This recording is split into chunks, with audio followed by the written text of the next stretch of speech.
Parlons Drummondville avec le maire Alexandre Cusson.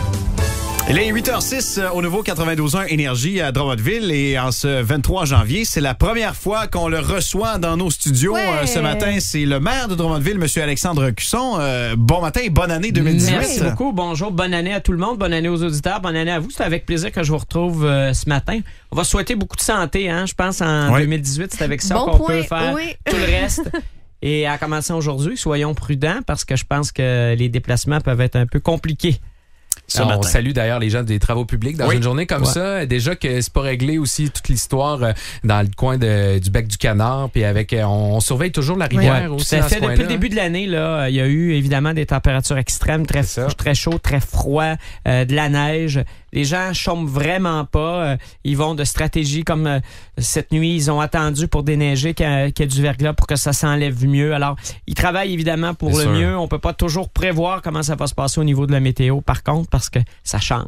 Hier, il y avait donc ce premier conseil municipal de l'année depuis la pause des fêtes. Donc, on a déposé une intention de revoir le code d'éthique, notamment sur un point bien précis, M. Oui, Cusson. Tout à fait. Alors, après une élection générale municipale, on a quelques mois, partout au Québec, pour réadopter les conseils dans les conseils municipaux, le code d'éthique des élus municipaux. On a déjà des codes d'éthique pour nos employés, des règles de fonctionnement, mais là, vraiment, le code qui s'applique aux élus. Alors, on fait peu de changements, sauf qu'on a voulu être beaucoup plus clair sur notre vision tolérance zéro, sur tout ce qui touche le harcèlement sexuel, le harcèlement psychologique. Hein. On sait dans le monde, les nouvelles qu'on a entendues malheureusement au cours de la dernière année, il n'y a pas eu de cas précis chez nous à Drummondville, il n'y a pas eu de plainte non plus, mais pour nous, c'est important là, je pense que quand ça se passe bien, il faut en profiter pour venir encadrer davantage. Alors, il y aura des modifications dans notre code d'éthique, vraiment pour affirmer que pour nous, harcèlement psychologique, harcèlement sexuel, c'est non, et c'est toujours non. Moi, j'ai appris que ça existait aussi, cette certification-là, M. Cusson. On peut être vélo sympathique et la ville l'est maintenant. Voilà, alors il y a les 3 accords qui ont été turbo sympathiques. Maintenant,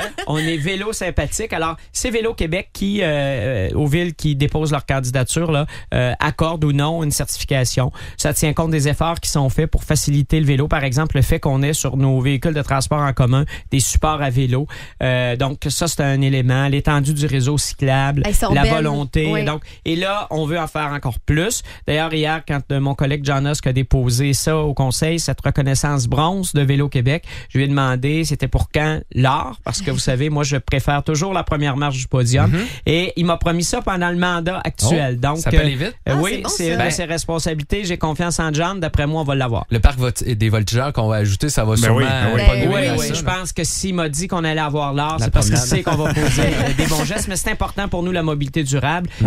Et on va y faire des efforts. On veut adopter un plan au cours du mandat aussi. Parlons également de la classique hivernale parce que là, on voit les gradins. On se rapproche de l'événement et je pense que vous prévoyez quand même de belles performances des voltigeurs. Oui, tout à fait. Je l'ai dit hier en conseil. J'ai pas parlé de 2 matchs, mais j'ai bien parlé de 2 victoires de nos voltigeurs. Il faut que les gens de Drummondville soient là parce que je peux vous dire que les gens de Sherbrooke et de Victoriaville se mobilisent. Ils achètent des billets, vont être présents. Il faut savoir que dans ces 2 villes-là, il se passe pas souvent grand-chose.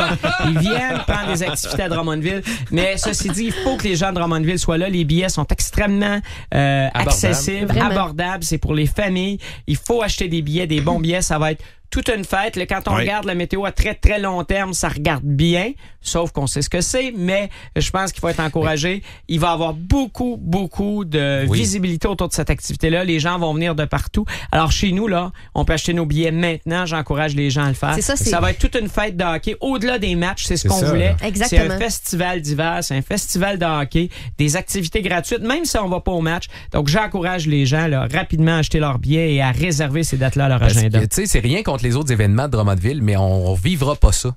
À moins qu'on vive un autre classique hivernal. C'est un one-shot deal. Oui, et ça ne reviendra pas à chaque année, hein, parce que on le sait, ça cause certains dérangements pour les gens, le stationnement de la bibliothèque, tout ça. Mais c'est une fois dans l'histoire où on va avoir l'occasion de présenter ça. C'est un gros événement. Il ne faut pas manquer ça. Alors aujourd'hui, là, je veux qu'on vende encore plus de billets. On est en avance sur ce que Shawinigan a fait il y a 2 ans. Il faut faire encore mieux. Alors, l'invitation est lancée. Monsieur le maire, merci beaucoup d'être venu nous voir ce matin en studio. Toujours un plaisir. Toujours un plaisir de vous voir. Bonne journée tout le monde. Soyez prudents. Yes, Alexandre Cusson, maire de Drummondville, ici au nouveau 92.1 Énergie. On lui parle à chaque 2 semaines au lendemain du conseil municipal. Voici Drummondville, monsieur Alexandre Cusson qui est avec nous. Bonjour. Comment ça va? Ça va très, très bien. Début d'année, première séance du conseil hier. J'en profite pour souhaiter une excellente année à tous vos auditeurs, à vous aussi. Oui. C'est avec plaisir que je vous retrouve aujourd'hui, notre première de 2018. Là, on reçoit souvent des commentaires. Le maire est super bon à la radio. Je tiens à préciser que le maire à la télé est pas piqué des verres non plus. Hier, en allumant la télé à l'hôtel, c'était ce qu'il y avait à la télévision. J'ai écouté pendant un certain moment. Bon, ça a bien été, ouais. J'ai ça beaucoup va d'intrigues. Beaucoup d'intrigues là-dedans.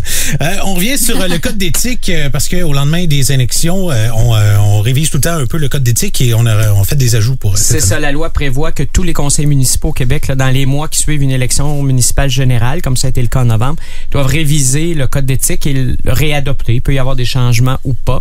Alors évidemment, avec les années, on améliore toujours les choses. Cette année, on a pris la décision, les élus, de venir préciser, je dirais, toutes les notions qui entourent le harcèlement sexuel, le harcèlement psychologique. Hein. On sait ce qu'on a vu partout dans le monde au cours des derniers mois. Ouais. Ça nous paraissait important, même si c'était précis quand même quand on parle de respect, d'intégrité dans les différents engagements qu'avaient pris les élus. On a voulu là, être encore plus précis là-dessus.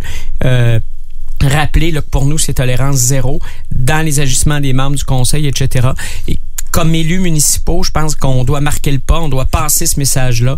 Et c'est une des façons de le faire, c'est vraiment de bien venir l'intégrer à notre code d'éthique de façon très, très précise. Pas qu'il y avait une problématique à ce niveau-là. Non, tout à fait. Il n'y a pas eu de problèmes qui nous ont été rapportés au cours des dernières années à Drummondville. Ceci dit, il ne faut pas attendre qu'il y ait des situations déplorables pour agir. Et pour nous, c'était une belle occasion là, dans le cadre de la révision du code d'éthique de le faire.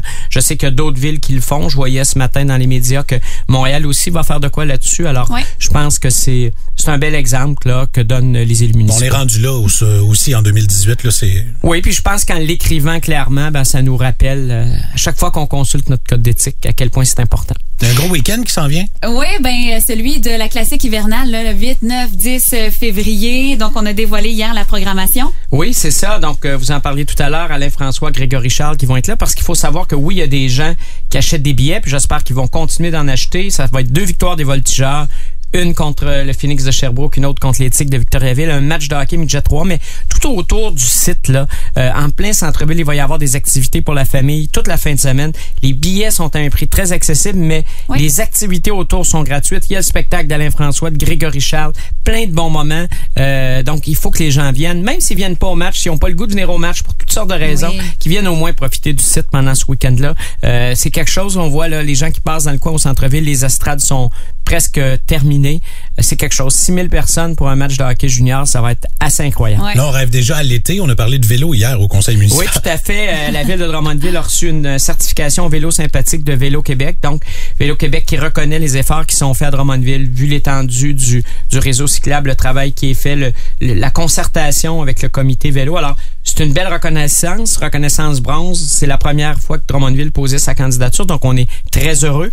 On s'est donné comme objectif de monter les marches du podium assez rapidement. C'est une priorité pour nous, la mobilité durable, et on va continuer d'y travailler très, très fort. Il y a aussi eu une bonne nouvelle pour les gens de Notre-Dame-du-Bon-Conseil concernant la bibliothèque de Drummond. Oui, tout à fait. Un projet pilote entre les municipalités de Notre-Dame-Paroisse et Notre-Dame-Village avec Drummondville. Les gens, via leur bibliothèque locale, vont avoir accès à la collection de la ville de Drummondville. Donc, ils font la demande à leur bibliothèque qui transfère et oups, le livre arrive dans leur municipalité. Super. Il y a des frais d'administration qui sont assumés par la municipalité. Donc, c'est une belle entente, c'est un projet pilote. On verra par la suite si ça intéresse d'autres municipalités de la MRC. Et là, en terminant, puisque c'est la première fois en 2018 qu'on vous reçoit ici en studio, peut-être des vœux pour l'année? Écoutez, je pense que ce qu'on souhaite à tout le monde, c'est de la santé, parce que quand on a la santé, on peut faire le reste. On souhaite que les gens puissent réaliser leur passion, que les gens relèvent des défis, mais surtout que Drummondville, on parlait de podium avec une certification tout à l'heure, reste sur la première marche du podium, que Drummondville continue de se développer, mais de se développer de façon harmonieuse, de se développer de façon durable. On peut pas tout faire parfaitement, mais je pense que comme ville, on travaille très, très fort pour y arriver. Donc, bonne année à tout le monde et surtout, amusons-nous en 2018. Moi, je connais personne qui aime pas Drummondville. Ben franc, là, puis je me promène beaucoup. Tout le monde trouve que vous êtes une ville accueillante et que le maire c'est un des meilleurs au Québec. Moi, c'est c'est ce que j'ai entendu dire. Non, c'est ça. 7h47 minutes, merci beaucoup. Puis, dans 2 semaines? Oui, c'est ça, on se retrouve dans 2 semaines.